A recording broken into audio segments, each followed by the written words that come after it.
Kidba, Claire, kien qed tagħti wkoll mentorship lil Anton għandu x'jaqsam kidba xejn ngħidu din hija l-ewwel kidba ta' Anton għat-teatru.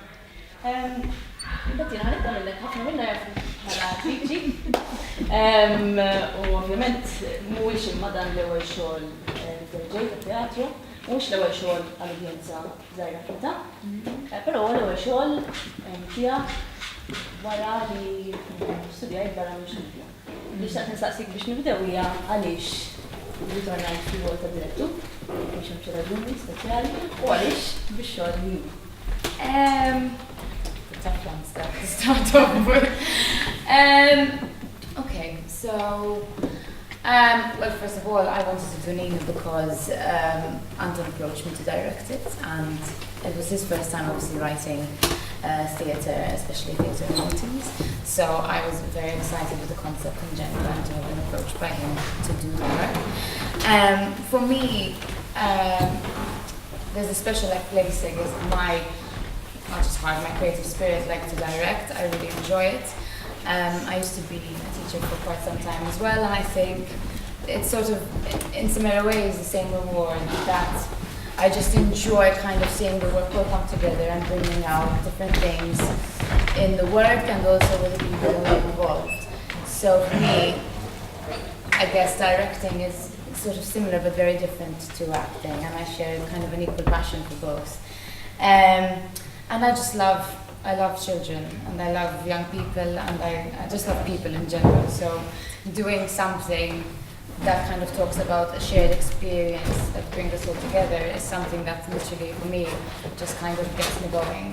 Because I've said this so many times about Ninu, but we've all been like adolescents once, and I think it was probably, for both of us, one of the most difficult times growing up, where I felt like I made a lot of choices or decisions. Some were very good, some were not so good. And to be kind of able to, I guess, put forward that story for young people, and also not just for young people, but for everyone to relate to at the end of the day. I think it's good to kind of be able to reflect and to stir up a conversation, I think, because there are parts about our adolescence that we don't talk about so much. Namely, you know, the kind of questions about mental health or even just anxiety growing up. And I guess now we're able to talk about them, but back then it was a bit difficult. And the more we can kind of encourage this conversation, and we can do that through the arts, the better. On the other hand, Anton, inti l-ewwel darba li qed tikteb, fejna fien. Imma l-ewwel darba li qed naraw kitba tiegħek għat-teatru. X'kienet forsi taqsam magħna ħaġa li inkoraġġietek tikteb, forsi naf ktibt tat-teatru għax huwa kuntest li mdorri fih, ktibt fuq il-perjodu tal-adolescenza għax xi ħaġa li għaddejt minnha. X'kien hekk dak li għandek biex tikteb? Naħseb rigward tal-kitba għat-teatru ovvjament xi ħaġa li jiena nagħmel u li jiena iktar involut fiha. Naħseb li speċi ispirani wkoll biex nikteb u li nagħmel xi ħaġa, noħolqu xi ħaġa ġdida, kien anke il-fatt li fejn ta' qiegħed nistudja kienna vera jinkoraġġuna u n-nies kollha li kien hemm madwarna kulħadd qed joħloq dawn it-tip ta' xogħlijiet żgħar ispirati minn esperjenzi tagħhom jew minn affarijiet li għaddew minnhom, affarijiet li jaħsbu huma li hemm bżonn li jiġu nitkellmu dwarhom u li għandhom jidhru, li għandna nkunu qegħdin nitkellmu dwarhom. Allura naħseb dik kienet l-ispeċi mbuttatni biex kun irrid nagħmilha din. Fl-istess ħin dak il-perjodu għalija naħseb li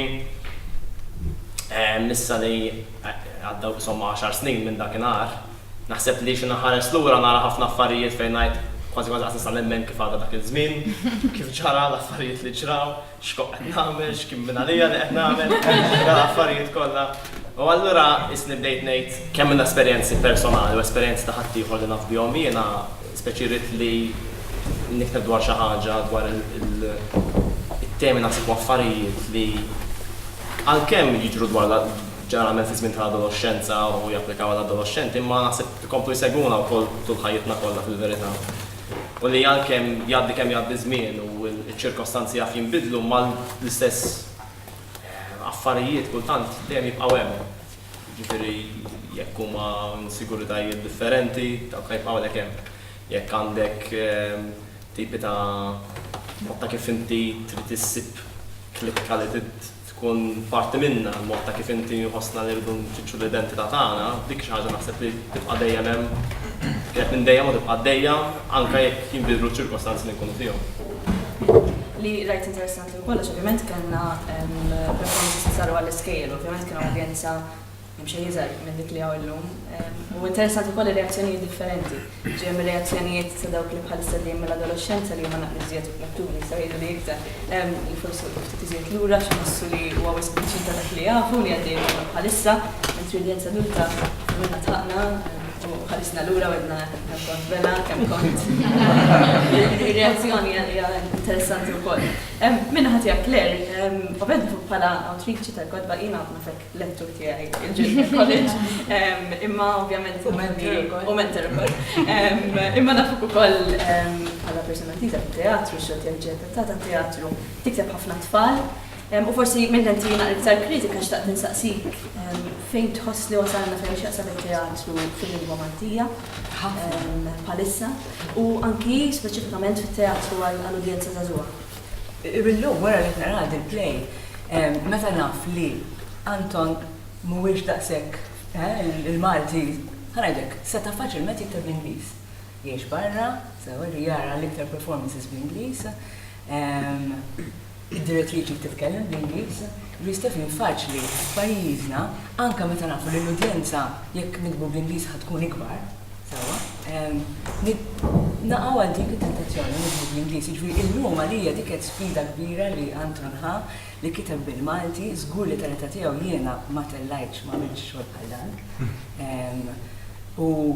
U naħseb li it-teatru għandna bżonnu bil-Malti speċjalment meta nitkellmu mhux għażaża biss imma l-kbar ma jgħidu għażaża.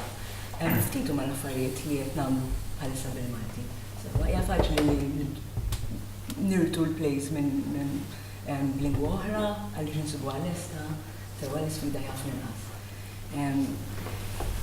Naturalment hemm ħafna nuqqasijiet, jiġifieri jienu nisma' għatem pereżempju f'dan id-dram kien hemm ħafna kalk, dak li ngħidulu kalk, l-Ingliżiżmi sarwa li jiena għalija jistunaw ħafna, imma naf li ħafna nies oħra forsi m'għandux daqshekk każhom. Anton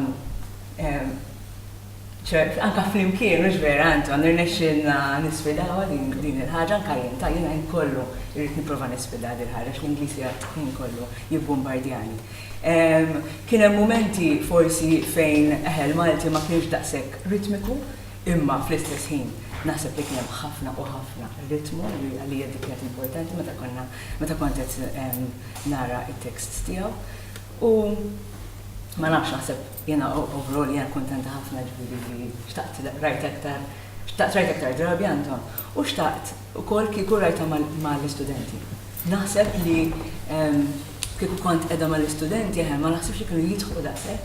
Naħseb li l-ansjetajiet ta' Ninu konna nħossuhom iktar minkejja li l-lejl ħassejniju, speċjalment meta kienet qabel sigarett. Stajt inħossa jiena, forsi anke xaddejt minnha jiena bejjibt ħafna u żgur ħafna drabi ma kontx inqablu. U ġie dak il-feeling li anke għandi ftit sigaretti hekk. U hekk kif qatt inti l-ansjetajiet qegħdin fina ħin kollu forsi minn ħafna ftit. X'iktar naħseb ħaġa importanti f'dan id-dram ukoll kienet li ma kienx didattiku. Ma kienx qed jipprova jgħallem. Issa jiena nħares ħafna lejn kodba għaż-żgħażagħ is-soltu mhux għad-drammi taż-żgħażagħ, għaż-żgħażagħ huma ftit. Il-kodba għaż-żgħażagħ sfortunatament min qed jiktibhom għadu jrid jgħallem il-ħin kollu li żgħar. Għadu jaħseb li jrid jikteb biex jgħallem bil-fors, mhux biex jagħtihom gost jew mhux biex juri perspettivi differenti u kif. U hawnhekk din farka diżaġġiżmu ħarġet biss fit-tmiem. Imma vera fit-tmiem. U forsi stajna naħarbuha Anton, kieku kien ftit ħin.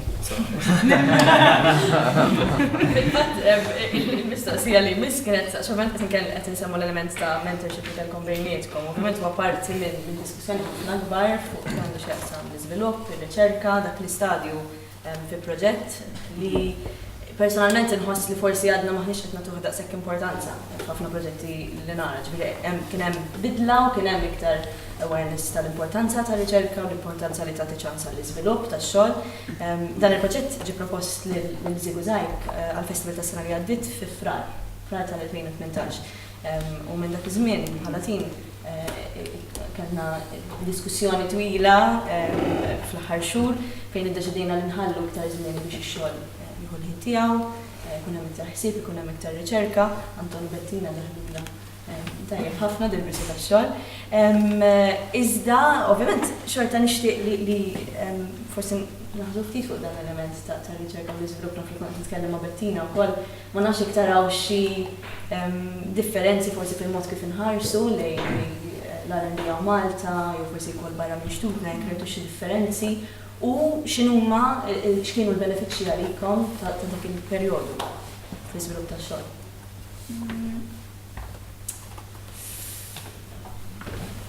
I think that a research and development phase in any piece of work is absolutely necessary. And more so when we were asked by Zigu Zajk and Spazju Kreattiv to do the work in progress in November for Zigu Zajk, I felt that was a massive blessing. And I wish going forward, like this is the first version of Ninu. And it's great that we can get constructive criticism to be able to do it again.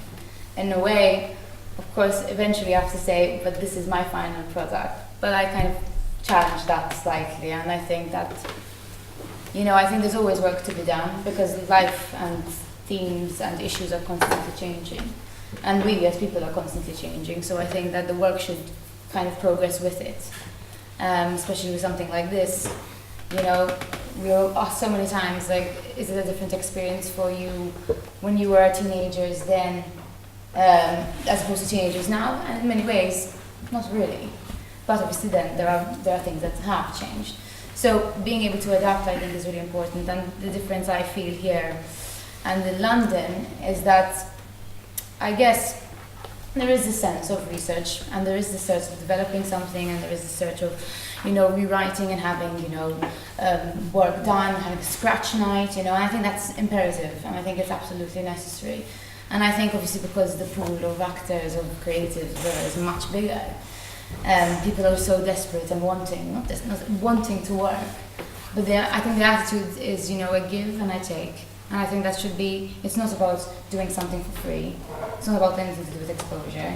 But for example, when we first did our research development for Ninu, we did it with a bunch of our friends from our schools who literally said, you can't do anything except some apples, some crisps and some muffins. Like, we will approach you again if we ever do another project for some more research and development work. And around 15 people said yes and came. And that was it, And it's just that kind of, you do a short film. As an actor, I'll do it. Can I get the footage? For sure, yes you can. You're going to design me a poster? For sure. Will you quote me in social media? Because it's massive over there, it's here, it's massive there. So I think there's this idea of kind of always giving and taking for the bigger picture, which is not just the work that you're doing, but the work and the industry itself, which I feel like we are making progress here, but I think the more and more we can look at kind of rather than our own individual productions, ourselves as an artistic community, and actually having dialogues and talking about things. Jean invited me and wanted to go to a workshop with Studio 18, and it was fantastic to be able to talk about the work they're doing and to talk about the work we're doing. And I think that's absolutely necessary, because that's the way we can move forward to create better art, and art, I guess, that is more informative, more universal, more entertaining, more enjoyable. Bħala research and development naħseb minn anke fażi ta' minn aspett ta' kitba naħseb li kien importanti li kemm il-konna ta' kontenut, jiġifieri fejn kien jidħol riċerka dwar ansjetà, dwar ansjetà fiż-żgħażagħ, dwar saħħa mentali ġenerali, ma rridx li jkun hemm affarijiet li jiena nassumi, jew affarijiet kif għaxjin minn għalija li mod. Għalhekk ħassejt li kien importanti li ssir dik ir-riċerka biex jiena ħossni anke komdu u konfidenti fli dak li qed nikteb li mhux qiegħed naqta' kantunieri jew qed nipprova nikteb affarijiet li mhumiex minnhom jew li jispiċċaw jiżgarraw. Ġifieri minn dak l-aspett naħseb kienet vera importanti. Minnaħa l-oħra anka fejn tidħol l-istil tal-kitba kif qed taħdem in-narrazzjoni, kif qed ħadd iżvolġi ruha. Naħseb li kienet importanti wkoll li inħares lej, pereżempju, jien naf meta kont qed inlestu għal Ziguzajk, pereżempju, fejn l-ewwel biċċa li konna nippreparaw, l-ewwel ktibta kompletament bid-dialogu, pereżempju, u allura kienet tkun xi ħaġa kompletament differenti, imbagħad iddeċidejt li nipprova b'dawn narraturi differenti li qegħdin jgħidu l-istorja waqt l-oħrajn, allura bdejt nipprova nagħmel affarijiet differenti sakemm innexxilek issib dik xi ħaġa li forsi tgħin. Għajnet ħafna wkoll li pereżempju kont naħdem ma' Claire fejn fuq suġġerimenti kemm fuq il-lingwa nnifisha, fuq grammatika, fuq struttura tan-narrattiva wkoll kienet vera importanti biex ovvjament jiena mhux peress li kienet xi ħaġa ġdida lija ikolli xi ħadd ovvjament ta' ċertu esperjenza u kalibru ma' min nista' nitkellem dwarha sew u min jista' jkompli jgwidan u jiddirreġini fix-xogħol innifsu mbagħad. Fuq dik il-nota xtieq niftaħ id-diskussjoni iktar għall-udjenzja, forsi li għandu xi kummenti xi jżid ma nitqal xi mistoqsijiet, anke minn ħata l-atturi forsi tgħidilna wkoll l-esperjenza tagħkom Jiena l-mistoqsija l-Bettina. Ovvjament meta nkiteb l-iskript għandna storja fejn qed tiġri fil-kamra ta' Ninu, qed tiġri fil-kantunar bot mill-iskola, qed tiġri ġoħanut f'The Point hekk u hekk. Kif ngħidu aħna from page to stage inħoloq da kollu. Ġifieri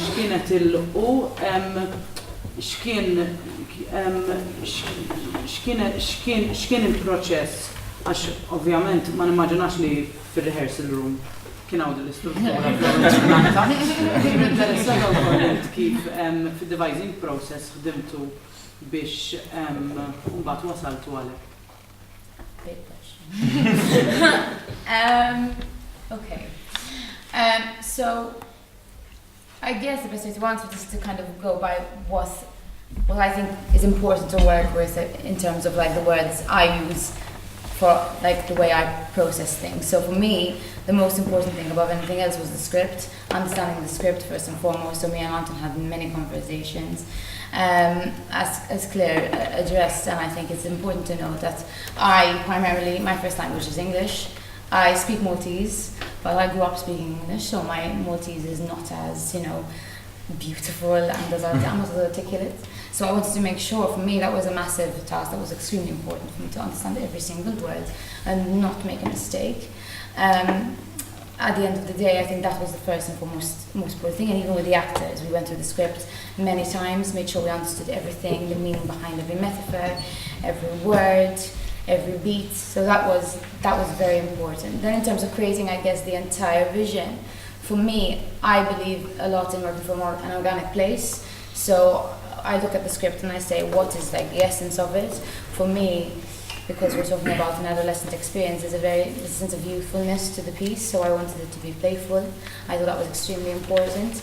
As you're noticing, there's like wood used for the structure, the marketing was a kind of illustration, because I felt like everything needed to be pure and genuine and stem from this place. The music that was made by Luke Sajon, it was primarily made on the piano, again, the most kind of raw instrument first and foremost, so that was kind of the way things built up. And I guess the most important thing with the actors that I've mentioned, I think they're over it, how many times I've said it, was always kind of approaching things from, I encourage you to try, just listen to each other, respond to each other, really make sense of what you're saying, and have fun. So we went through actually 2 weeks, 3 weeks, I think 2 weeks and a half of actually just playing, and from every step, so working on characters, working on, I can't remember now, working on characters, working on things as an ensemble, working on things as individuals, finding that rhythm between them, because it's such an ensemble piece. It was of utmost importance that they came together and the chemistry that they created between them. Ninu could have been told many ways, and by the other actors it would have been told totally differently, but in this case it was these 5 actors together creating the story. So it had to come from them, and it had to come from a place of truth, which is for me the most important thing.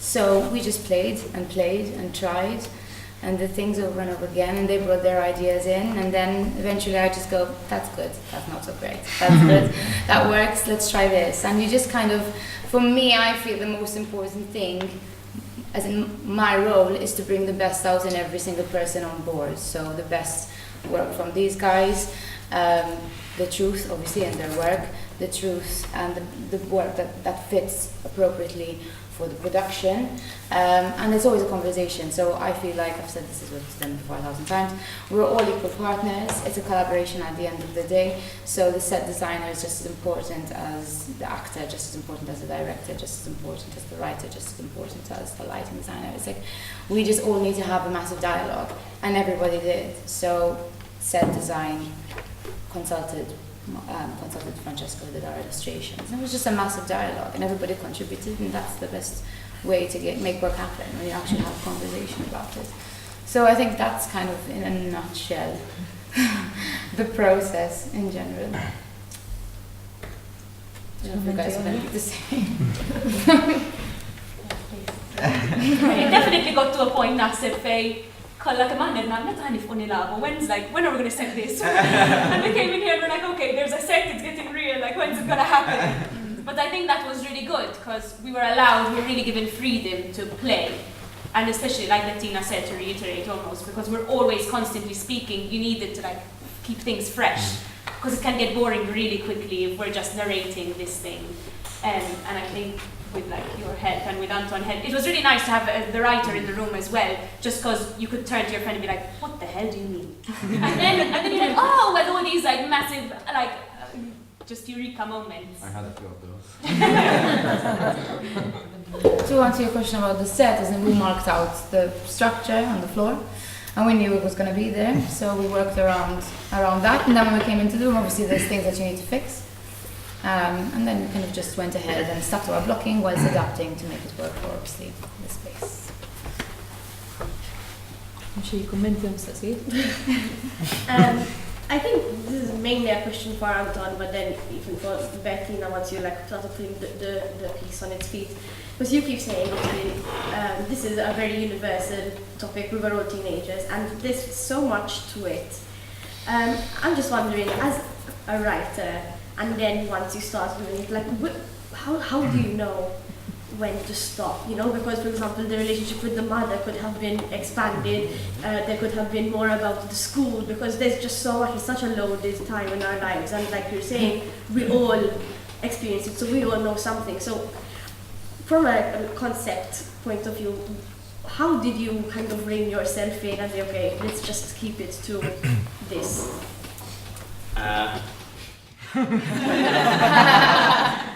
I think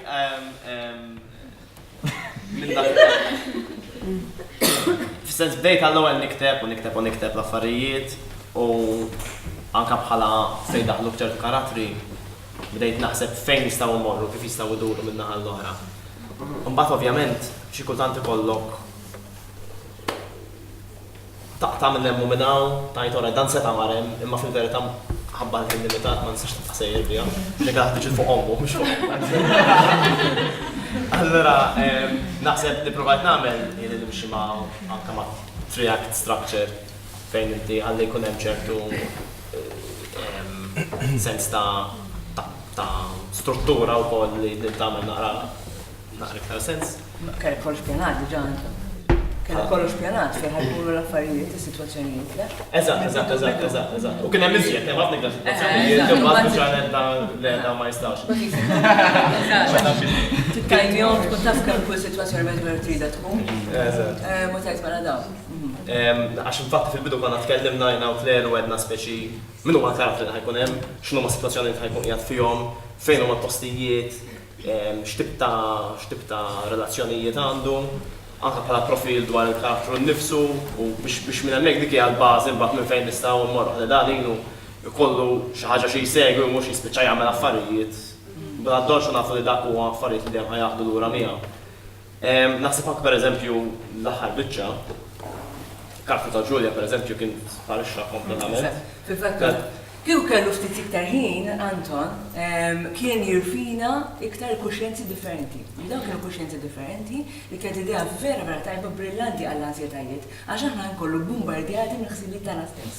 U somehow maħniex kapaċi xi kultant nieqfu u nħarsu lehom. Imma ma kollha differenti u xi kultant ma ħarġux li huma kollha differenti. Ma dak seta forsi jagħti l-betti, forsi anke seta wkoll kien it-tort ftit tad-direttura hawnhekk sewwa, imma naħseb li Anton seta jagħti ftit iktar. Żgur li dik setet ħarġet forsi għalja. Li qed ngħid ma pereżempju fl-aħħar għal-mod tal-kelma bħala struttura ta' karattri, pereżempju anke kien hemm jien naf x'amru pereżempju, seta' kellu naqra iktar fej għaf imma mbagħad fl-aħħar irrid li żgur l-affarijiet iduru dejjem ma' Ninu. Dejjem jaqdu madwaru għal importanti l-istorja tiegħu. Għaqdet sa ċertu punt, l-aħħar ma rridx li fl-aħħar ikun hemm riżoluzzjoni fejn dan għandek il-problema, għamel dawn l-affarijiet u riżoluzzjoni għax dak mhuwiex il-każ. Allura dik kienet importanti wkoll insib mod ta' kif dik fil-verità toħroġ ukoll fejn. Il-fatt tispiċċa b'forsi. Eżatt. Importanti. Biex. Xeklux. Rikol ta' jisaqsikom għaliex għazzazax, u speċjalment il-teatru, għax it-tfal tgħid battu ħadthom il-teatru. Il-kbar b'xi mod imorru ma naħseb iż-żgħażagħ l-iktar diffiċli u x'jagħmel għalikom kitba żgħażagħ. X'inhi kitba żgħażagħ? Minna ħattija naħseb li ma rridx li nagħmelu li niktiba għaż-żgħażagħ b'xi mod jew ieħor għax qisek ma tiġ li tiġi minn punt ta' fejn xi ħadd qiegħed jipprova jġibruħu li jiena bħala mara niktiba żgħażagħ intom titkellmu hekk mela ħa nikteb hekk. Jimmin għalija li intom ta' fejn allura naħseb l-idea kienet li għalkemm hija miktuba għaż-żgħażagħ ma hija miktuba għal kulħadd ukoll fil-verità li ma nilimitax ruħi li ngħid din għaż-żgħażagħ mela ħanqogħdu ovvjament fejn jidħol ċertu lingwaġġ u affarijiet. Fatabba xi titfabda d-doċ. Imma naħseb li dik kienet l-iktar idea li speċi mhux ma naħsibx fiha d-dinja għaż-żgħażagħ allura ħanoqgħod nagħmilha għaż-żgħażagħ biss hija relatata dwar dak is-suġġett dwar dawn iż-żminijiet imma fil-verità kieku kif tal kwalunkwe etajiet oħra tkun xorta magħmula bl-istess mod. Imma kien ikollu affarijiet kulturali differenti għax. L-affarijiet li użanin, ta' Anton, ovvjament huma il-klab, suna fil-najċa jema mhux il-klab. Ġifieri għalija din ma nistax nirrelata magħha illum li għandi 40 sena. Sawa mhux imkien ieħor, ċertu affarijiet jew forsi l-ansjetajiet tiegħi ta' mara llum huma ftit iktar differenti minn ta' xi ħadd ta' 15. Ġifieri f'dak is-sens, għax inti mhux qed tiġi Sewa, ma fis-sens. Imma nafx jiftajt, li diġà qabel, u ma kienx didattiku, bl-ebda mod, ġifieri u qatt ma prova jgħallem jew. Dak sabiħ ta' xogħol żgħażagħ li japplika livelli differenti fil-verità. U kien importanti li ma jiġix prijitka jew ngħidlek x'għandek tagħmel jew xi ħaġa. Nieħu punt milli qed tajt klien, il-biċċa kitba ma provax tagħlem u madankollu ipprovokat ħafna mistoqsijiet. Nitkellem ta' bniet ta' 57 sena żagħżugħ minix. Biss is-sigaretti kellna 40 sen ilu il-ħruġ tiegħi mir-rabat fejn kont rabbejt biex ninżel l-ewwel darba ta' sliema erġgħet rajthom kollha qudiemi. Is-sijaq quddiem il-mera kif tgħaddihom. Imma s-sigaretti għadhom jeżistu kull ġurnata. Illum li mmexxi l-kumpanija tiegħi jien għandi s-sigaretti tiegħi. Deċiżjonijiet li qed nieħu li jkunu mdawri b'ċerta ansjetà. Firri naħseb li m'għandux jiġi limitat għaż-żgħażagħ għalkemm in your face kienet juri minn xi jgħaddu żgħażagħ għax nies tal-età tiegħi irrelatajt ħafna kemm għax ħadni lura 40 sena u at the end of the day il-forum jinbidlu tal-ansjetajiet imma l-istess ma kienx kaptu għajtna kellna l-Mistra Village, kellna l-Plim. Imma anke bħala ġenituri meta niġu biex nirrelataw ma' dak li qegħdin jiffaċċjaw uliedna u li minn għalina li nafu xi tiffaċċjaw uliedna ħafna drabi niskopru li ma nafux avolja għaddejna minnhom kemm fit-tfulitna f'żożitna u fit-trobbija ta' uliedna. Ġifieri kien challenging u b'mod sottili mhux patronizzanti li jgħidlek x'għandek tagħmel u dan huwa t-tip ta' teatru li għandna bżonn. Anton, jekk din l-ewwel esperjenza tiegħek għandek futur sabiħ.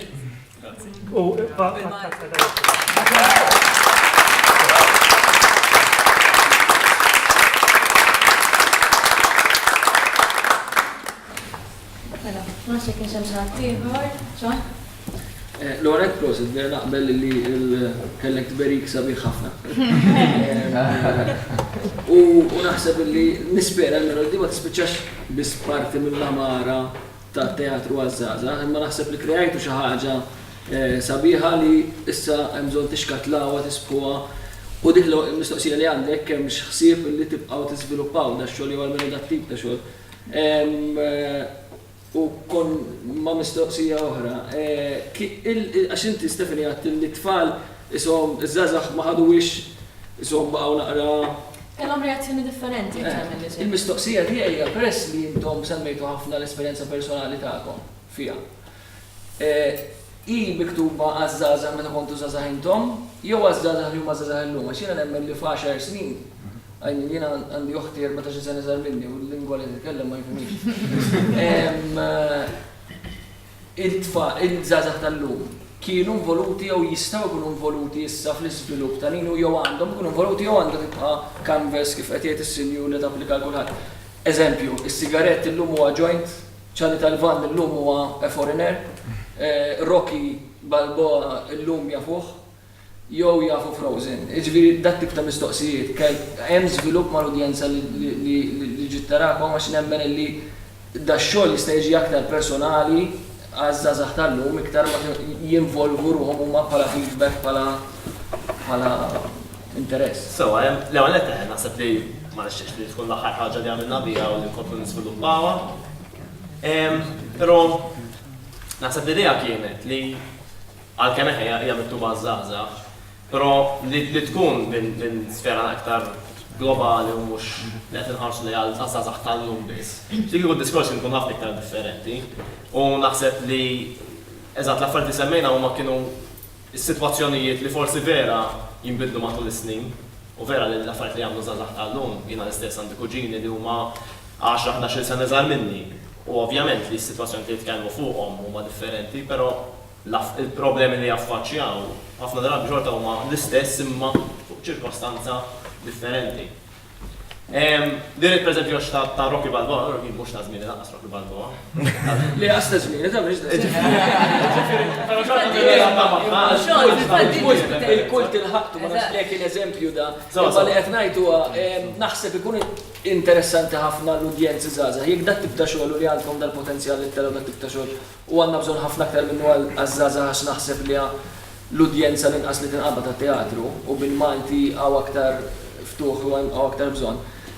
Naħseb illi jekk għandkom jew tiżviluppaw dan ix-xogħol jew tagħmlu xogħol simili, iż-żgħażagħ stess għalmenu ftit minnhom li ħajinteresshom għandhom ikunu involuti biex ikollok daqsxejn iktar biex taqbadhom fis-sens ta' biex l-affarijiet ikunu iktar familjari. Jiena ħassejtha familjari ħafna. Ġifieri ma nafx kemm għandkom żmien se jekk għandi żmien issa. Imma ħassejtha familjari waħda, forsi bħassib. Imma forsi dak element li jista' jiżdied il-kontemporanjetà tal-ħaġa żgħażagħ tal-lum, eżempju li ma jgħaddux mingħajr ma jkollhom il-phone f'idejhom dol affarijiet.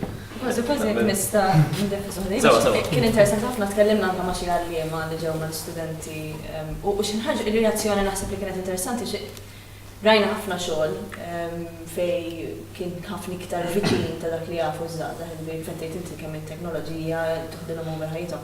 Però nħoss li bida x-xogħol kien hemm ċertu sottilità li juża Anton fej ma raw xi ħaġa li hija kompletament il-mera ta' ħajthom.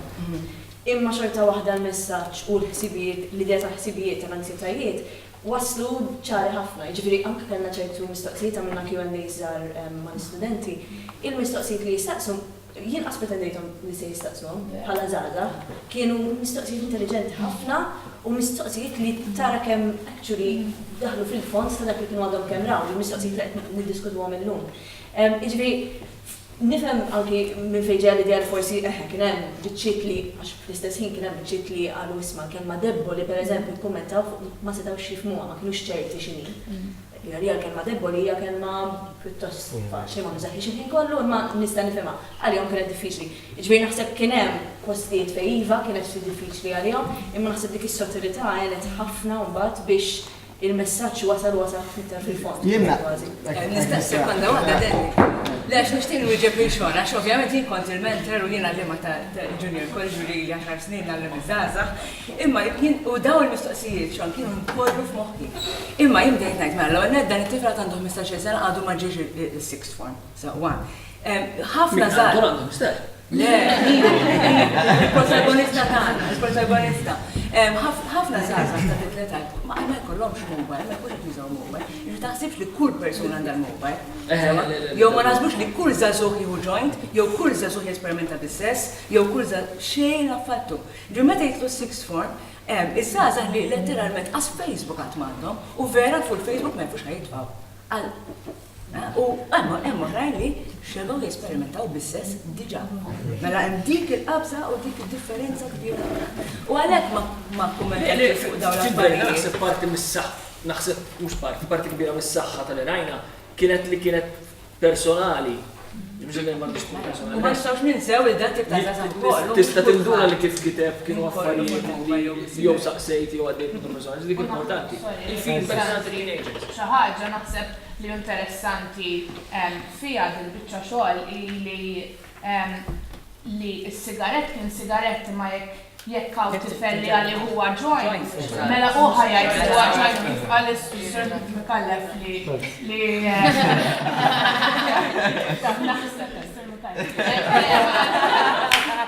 imma għalna speċi għand is-sigaretti tiegħi u dik li interessanti li inta u qed jixel sigarett. Ma mhux għalfejn tgħidlu qed nixel joint jew jien għand il-mobile naħseb jien toġobna ħafna li ma kienx hemm mobile. Xorta semmejna Facebook u Facebook seta' kien xi ħaġa oħra. Imma hekk rajna xi ħaġa li anke żgħażagħ għax iż-żgħażagħ mhumiex m'hemmx għalfejn tgħidilhom kollox biex jirrelataw. Naħseb għalija dik kienet ħaġa pożittiva. Anzi tal-mobile naħseb kienet nifs għax kultant. Mobile. Tista' tgħid play, speċi. Għana għandek Daniel Sorry, Daniel. Right. Le, ifhem. Da għalina ħanieħdu min-naħa tagħna issa bħala żigużajk Spazju Kreattiv. Aħna da huwa proċess li għaddejt minn snin. Aħna xogħol għaż-żgħażagħ l-ura ma tabdejna il-festival kien jinħass dan nuqqas li tinsemmu ta' xogħol għaż-żgħażagħ kien jinħass dak iż-żmien. Jiġifieri u ħassejna li bħala festival nikkummissjonaw ix-xogħol. U dan ix-xogħol bidla minn xogħlijiet oħra li għamilna fejn daħlu l-mobiles, daħlu kull tip ta' xogħol għamilna, anke dis-sena ħajkun differenti ħafna. Jiġifieri l-idea hija il-personali. Jiġifieri li ma kienx fuq it-teknoloġija għax aħna nitkellmu maż-żgħażagħ, jien nitkellem ħafna maż-żgħażagħ, ġifieri għandu kemm kellna focus group ieħor ma' tfal, iż-żgħażagħ ma nħoss nista' nagħmel xogħol jew niddirigi jew ntellaw jew nagħmlu festival fuq it-tfal jew iż-żgħażagħ ma nafx min huma. U daqqa ta' ħajta kull darba kemm itnixxieħu malaj, ġifieri għax imma il-fatt huwa li huwa faċli ħafna ġeneralizzaw. Per eżempju, huwa kemm huma fihom infushom il-personali ħafna, il-fatt kemm huma aware tagħhom infushom. Ġifieri kull darba, ġifieri tfal ħafna iżgħar minn Ninu, ġifieri ta' 10, 9 jitkellmu fuq il-fatt kemm idum quddiem il-mero qabel joħorġu għall-iskola jafu li jrid kollhom image għal qudiem mhux fuq social media, ġifieri l-image tagħhom bħala persuna kif libsu l-ingravata tal-iskola, jew kif se jilbsu l-basket, kif se jintaqgħu mal-ħbieb tagħhom.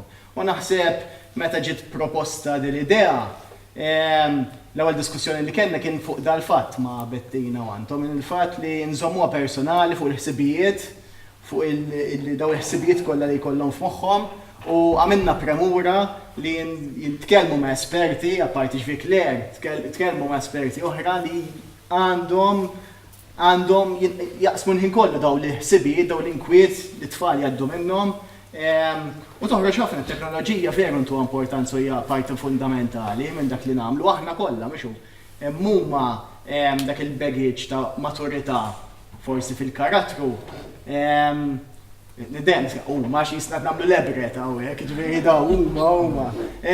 Imma dik hija l-idea u naħseb is-sabiħ tagħha il-produzzjoni kien personali u s-sempliċità ta' canvas kif bdejna jgħidu ġan, nispeċ ta' isma' bla pretenzjonijiet ta' xejn, dan hija storja ta' persuna ma jfissirx hija l-persuna ta' kulħadd. Dil-persuna Ninu, imma hemm 1000 persuna oħra li mhux neċessarjament jagħmlu bħal Ninu. U dik naħseb rawa tfal tal-iskejjel u anke teachers. Il-fatt li ma kien hemmx pretenzjonijiet li aħna nafu it-tfal kif jagħmlu jew kif ma jagħmlux. I just wanted to build on what Daniel said. I, as a comment, I think as a piece, it's just a breath of fresh air. I love what you gave us. And as Daniel knows, and I said it's the idea of this canvas that just it's there for us to paint because you can interpret it in any way you like. And as like most of you know, like whether I'm there or not, I've got this love-hate relationship with Zuguzai, but it's just you keep going back because it is so special. But I think, and again from Zuguzai from the beginning, when you look, I think the thing I admire the most about it is that you took a risk. And the risk is that we went, when you look at Club, at Baby Daddy, at Title Hut, at Inez, at all of these that were targeting this, it was great, but if you look at it, it's almost, I love sitting back and reading all of them, like from Club all the way down, because you see that it's almost like every 2 years there was a different one, which was a direct reflection of what happened in that 2 years. Great, fascinating how much young people changed really quickly. The themes kind of, they remained the same, they were resonant, but it was, we were so immersed in trying to understand their world and get that this is, it's simplicity which is beautiful, because it was a risk that, for example, now that I've done so many of them, I think I'm just so engrossed in what they're doing, I would have felt uncomfortable taking, because it's almost like stripping me of, oh no, the phone, the technology, the media. I would have been scared to put it in front of an audience and a young audience and see what they could do, because I'm so used to that being the storytelling vehicle, because I got used to it being there. So to me, it was lovely to see, because it was, in its simplicity, it worked without having it was so much, I just felt it was much more vulnerable. So to me, like, I suppose my comment is like, I'm just a bit in awe of, like, I wish I had the balls to do what you did with it. And from that, my question is about the dynamic and the dialogue. Because it seemed very, at least from what came across here, very horizontal. That as a group of actors, director and writer, the dialogue was all like this. So there wasn't like a hierarchy, and at least it felt that way from here. And then as soon as Anton said, I started the dialogue, and then it became this ensemble piece. My question is, how did that impact you? Was that a decision where everyone took it together? Had you already started the showing? I'm just a bit curious as to how that change happened, because straight away when you make choices that way, everything else as a choice is impacted. So how did that happen? I mean, it's this conversation. So that was conversation as well. Okay. As he started, so when I think the dialogue bit isn't. No, that decision was done before. It was done before. Had this, it was like showing, okay. So, but even still, that I didn't. When we have discussions prior to any of the work that we did in the room, Anton and I, can you read the scene? Obviously, without finding that balance between kind of me not stepping in too early, but actually also listening in and saying, and us having conversations about what I think I can do with it, with him coming, feeding back and saying, yeah, I think that works. So I think the conversations between us happened consistently. And sometimes there were periods when we didn't speak and we were like, oh my God, I don't know what's going on, and I would check it. And I think with the actors as well, again, it's just, I think about kind of, I guess, encouraging conversation. So we did the text work in the beginning, and I wanted to like almost push them sometimes to ask questions, because it's great to have a debate, even about, for example, the way a scene is written or the way I'm interpreting a scene. So I think we're both open to that feedback, and I think it's really important to be able to have that kind of dialogue to go forward with creating a piece that I think everyone at least is excited about. Do you know what I mean? I don't know if you have anything kind of to add. Fej titħol anka konverzazzjoni ma' l-atturi, kienet anka ma' t-territorju anka wan li l-ewwel net inżomm f'moħħi isma' l-affarijiet għala qegħdin hemm. Ħalli x'in jiġu l-mistoqsijiet jiena nkun naf jew isma' vera forsi din tagħmel iktar sens b'dal-mod jew hekk. Jew isma' le għax din hekk għandha bżonn tkun. Qed nipprova nispjega għandha bżonn tkun hekk biex forsi dak li jkun jifhimha. Però naħseb waħda mill-iktar affarijiet imbagħad sodisfaċenti li kien hemm kif semmejt lilhom illum kien il-mod ta' kif ktib ċertu affarijiet li jien rajthom ċertu mod, u mbagħad kemm it-tiena u kemm l-atturi femmuhom u adattawhom fil-mod magħhom u ġabu xi ħaġa personali leha li jien u għamlu konnessjoni qasim ma rajt. U dik ħolqu xi ħaġa li allura dik ġiet min-naħa tagħhom u mhux biss għax kemm imxew ma dak li kien hemm.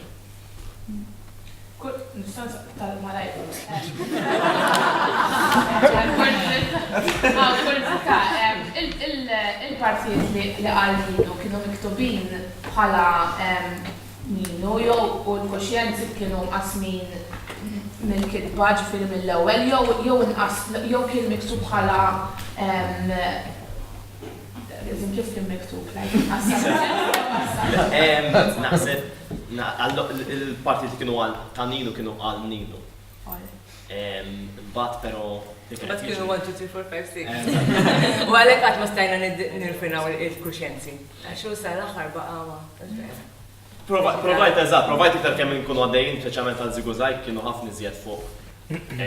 Dawn huma narraturi huma minn huma. X'inġejna biex imbagħad nagħmlu din, provajna nħolqu iktar element ta' erba' tipi differenti ta' karattri. U prejt nipprova naraw reħna jiena jekk nissu dal-linji min ħajgħidha dik. Kunx da jew ieħor. Mhux neċessarjament qed irfinata kif tajt Claire imma. Għax jibqa' nistigaħin kollu sma titgħid li min qed jgħidhom da mhux just bullets u jħammorru. It was surprising that a generic line, a line that you wouldn't associate with sort of either one of us, that you can put that on, and a line doesn't have to sort of indicate the way it's said, and you can take this is a theatre in so many different ways, you know, and it was almost freeing for us to approach a text where it's not implied the way we have to interpret a character, and we could do it. Like linking to the blank canvas, I think for me personally, it was really nice that I got to paint that narrative the way I wanted and the way I interpreted number 4. I completely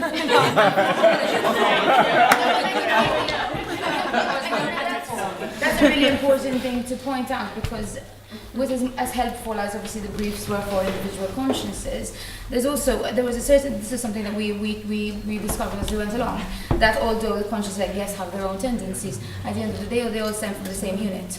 So, you know, they can have various, again, although they're separated and portraying different sectors and different thoughts of his brain, at the end of the day, I believe that every single character should be a bit well-rounded and 3D. So if we had, for example, consistently, as a number 4, for example, with Nick, if number 4 was completely enthusiastic throughout the journey, then number 4 has nowhere to go.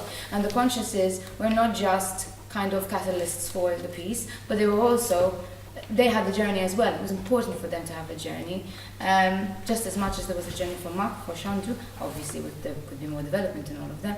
But Ninu's journey was just as important as everybody else involved. And I think that's the beauty, as you're saying, Nick, that the actors found kind of peaks and troughs within the consciousness themselves, and they didn't have to just kind of, they were allowed, and they brought something to those characters that allowed them to kind of go on a journey of their own. And I think that was really important. Fuq dik il-nota, jienet minduna li ħadna diskussjoni naqra twila mhux ħażin, però diskussjoni naħseb sabiħ ħafna li jkollna, ħanistedinkom biex dawk li jixtiequ jkomplu d-diskussjoni għandna tazzam bit isfel stata Dorja li ma jxrobx l-alkoħol. Grazzi għal darba oħra lill-Bettina, lill-Anton, lill-Claire, lill-Past, kienet vera esperjenza sabiħa naqsmu anke l-proċess ma'.